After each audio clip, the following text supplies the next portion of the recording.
আল্লাহকে যদি ভয় করিতে মানুষকে ঠকায় কেন? আপনাদের দেশে ঠকায় না নাকি? আরে ভাই, এটা ইসলাম নয়, এটা মুসলমানিত্ব নয়, এটাই কোরআন বুঝেছে, আর এটা আমরা বুঝাতে পারি না। এটা আপনাদের দোষ, এটা আমাদের হুজুরদের দোষ। এটা আমরা এখনো কোরআনটা বুঝাইতে পারি না আপনাদের। অনেকে মনে করছে কোরআনে তো মাদ্রাসাত পড়বে, আমরা বছরে এক একবার দান খরচ করবো আর এতে নাজাত পেয়ে জান্নাত যাবো, এই নিয়তি বসে আছে সবাই, গোটা বাংলাদেশের মানুষ। কোরআন শুধু মাদ্রাসায় পড়বে, আপনারা পড়বেন না, বুঝবেন না, জানবেন না।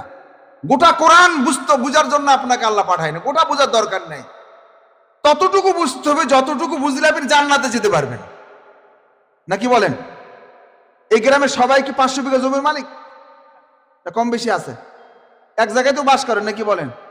আপনার তো বিশাল কোটিপতি হওয়ার দরকার।